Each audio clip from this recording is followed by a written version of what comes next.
BVB Total im Doppelpass mit der Telekom.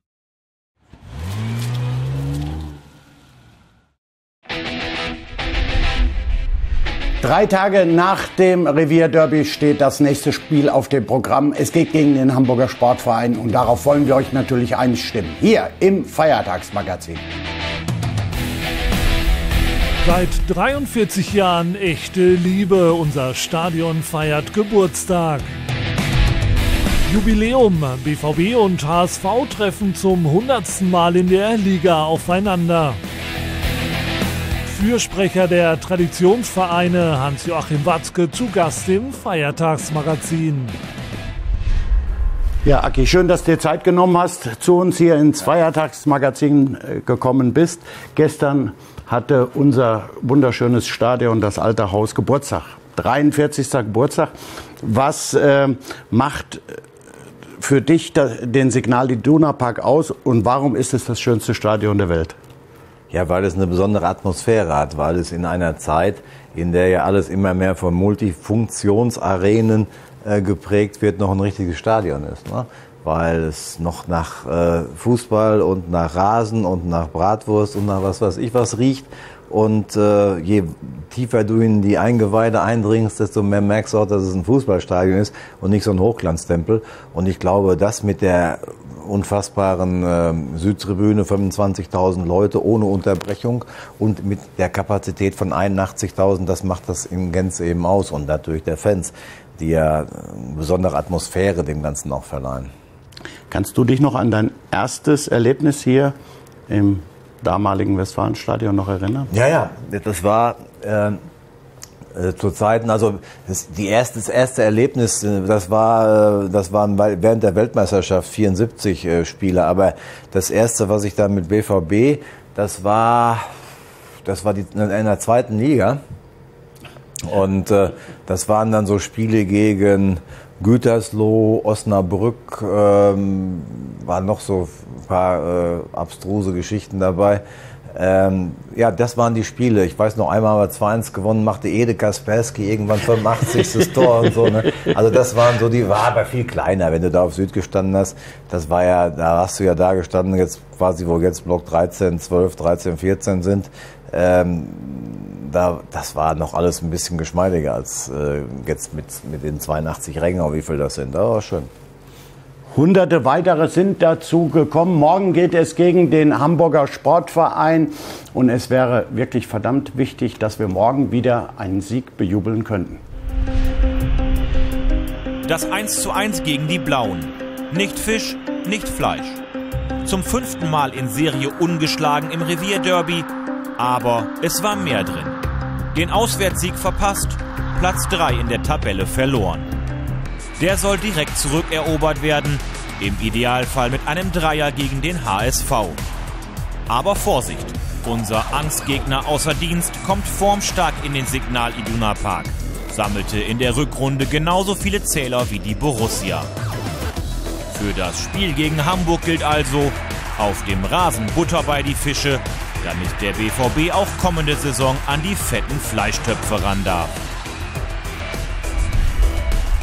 Ja, Aki, das 1:1 gegen die Blauen am Samstag mit 2 Tagen Abstand. Wie fällt da deine Einschätzung zu diesem Ereignis aus? Ja, immer noch genauso wie vorher. Ich meine, ein Unentschieden auf Schalke bringt uns jetzt nicht um. Aber trotzdem, wenn du das Spiel, waren ja die klar bessere Mannschaft. Und da musst du einfach auch mal nicht nur versuchen, um jedes Tor eine Schleife rumzubinden, sondern den Ball auch einmal mit Picke reinzuknallen, so wie du das früher gemacht hast. Und das fehlt so ein bisschen. Wir mussten das einfach vorher entscheiden. Und dann am Ende kamen die Schalker noch mal etwas auf, so mit dem Mut der Verzweiflung, weil das ist ja das Normale im Fußball, wenn du als Gegner unterlegen bist und aber merkst, die überlegene Mannschaft macht dich nicht komplett platt, dann kommst du wieder so ein bisschen. Und das war dann der Punkt. Einzige, was mir am Ende des Tages dann wieder gefallen hat, wenn ich mir überlege, vor 10 Jahren, da wollten die hier Meister werden. Wir waren gerade mit Ach und Krach dem Abstieg entronnen und jetzt 10 Jahre später feiern die dann anschließend. Die Schalke-Fans haben die Mannschaft gefeiert, als wenn die gerade mindestens Vizemeister oder vielleicht Meister geworden wären. Die sind da rumgehüpft vor der Tribüne wie die Verrückten, ne? Nach dem Unentschieden zu Hause gegen Borussia Dortmund. Da habe ich aber mal wieder gedacht, okay, wir haben doch einen ganz schönen Stellenwert mittlerweile. Aber nichtsdestotrotz, die 2 Punkte hätten wir gut gebrauchen können.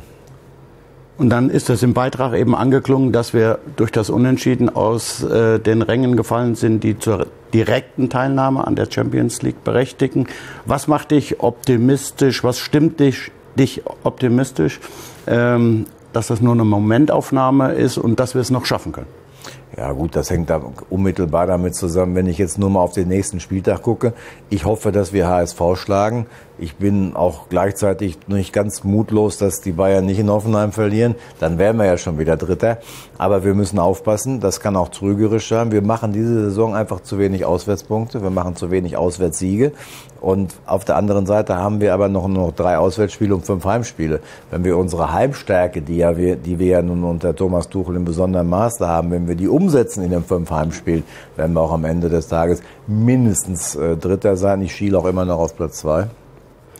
Du hast es eben gesagt, dazu müssen wir natürlich gegen den HSV punkten. Das Duell gegen Hamburg steht diesmal unter einem ganz besonderen Vorzeichen. Warum? Wir schauen es uns an. Ein Duell feiert Jubiläum. Borussia Dortmund gegen den Hamburger SV bereits zum 100. Mal in der Bundesliga. In der Bilanz haben die Hanseaten hauchdünn die Nase vorn. Doch Schwarz-Gelb kann mit einem Sieg ausgleichen. Die bisherigen Aufeinandertreffen immer spektakulär. Gegen keinen anderen Verein hat der BVB so oft getroffen. Zu Hause schon 98 Mal. Auch hier will Schwarz-Gelb die 100 voll machen. Es wäre gleich noch ein guter Grund zu feiern. Gibt es ein Duell gegen den Hamburger Sportverein, an das du dich besonders gerne zurückerinnerst?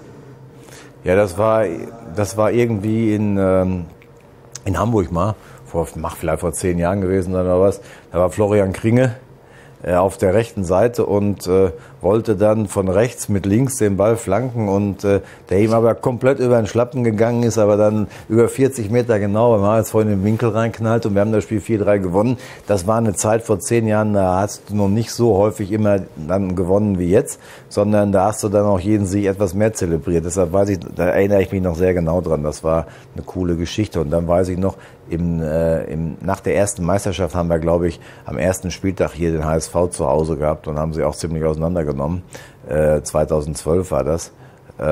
Das war auch ein großartiges Spiel. Kommen wir wieder zurück zur Gegenwart. Der HSV trauert den Erfolgen vergangener Tage so ein bisschen hinterher, aber im Moment sind sie einfach gut drauf. Das muss man Ja, wenn man bedenkt, die haben, glaube ich, aus den ersten 10 Spielen 2 Punkte geholt und danach haben die ja fast einen 2-Punkte-Schnitt.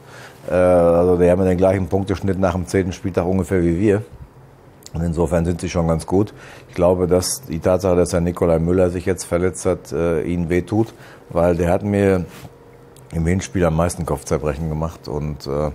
Aber nichtsdestotrotz, wir sind sehr heimstark und wir haben eine sehr, sehr gute Mannschaft und wir müssen die 3 Punkte einfach holen. Schluss, aus, Ende. Wir freuen uns auf jeden Fall auf die Partie. Unser Partner Opel hat sich wieder etwas ganz Besonderes einfallen lassen. Ihr könnt etwas gewinnen. Und zwar eine Reise nach Monaco. In Monaco ist ein Cascada für euch dort vor Ort. Mit dem könnt ihr fahren. 2 Übernachtungen mit der Mannschaft fliegen. Also ein rundum sorglos Paket. Ihr müsst euch nur auf der Seite www.bvb.de/opel-momente registrieren. Und mit etwas Glück sehen wir uns unten in Monaco. Ja, jetzt gibt's noch mal einen Zweikampf. Du kennst das, Aki, Nobby gegen Aki, Tor oder kein Tor. Es gibt diesmal Tore aus Heimspielen gegen den Hamburger Sportverein.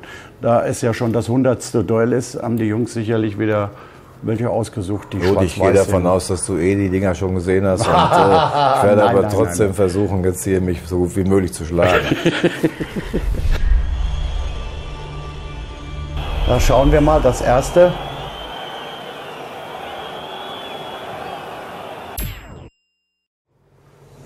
Tor.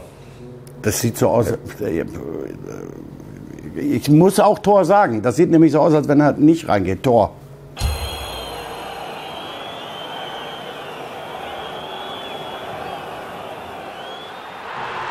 Ja.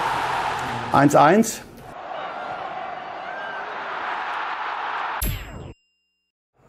Wieder Tor. Der sieht so an. Ich sag kein Tor.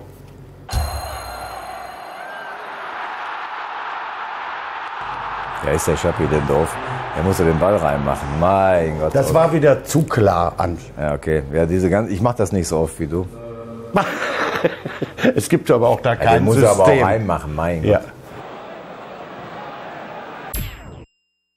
Oh, Ecke direkt rein? Oder ich sehe da keinen mehr von uns. Tor. Ich sage jetzt Tor. kein Tor. Ich meine nämlich, ich wäre bei dem Spiel war das Peter Geier? Peter Geier, ich war bei dem Spiel dabei, deshalb wusste ich das zufällig. Da war ich noch auf Süd, das weiß ich noch genau, und der haute das Ding dann. Er hat diese Schusstechnik und so, die hatte der Peter Geier ja. Das war, ja. Unfassbar. Hast du jetzt überhaupt was gesagt, Tor oder kein Tor? Ja, ich habe gesagt, kein Tor. Ja gut, dann sind wir unentschieden. Aber Unentschieden. Das ist für mich, da du ja viel mehr Möglichkeiten hast hier als ich, ist das zufriedenstellend. Nein, es gibt keine Absprachen hier. So, wir sehen den vorläufigen Zwischenstand, 42 Nobby, 37 die Gäste. Also die Gäste müssen sich anstrengen, um mich noch einzuholen. Du hast alles gegeben, hat aber leider nicht gereicht. Ja, Schappi Unentschieden. Schappi hat gesagt, ne? Ja. Super. Also wir drücken die Daumen natürlich für das morgige Spiel gegen den Hamburger SV. Das wollen wir natürlich gewinnen, um in der Tabelle noch ein klein wenig nach oben zu kommen. Das war es heute vom Feiertagsmagazin. Vielen Dank, dass du gekommen bist. Dankeschön. Ihr drückt zu Hause die Daumen. Wir sehen uns bald wieder. Tschüss, macht's gut, euer Nobby.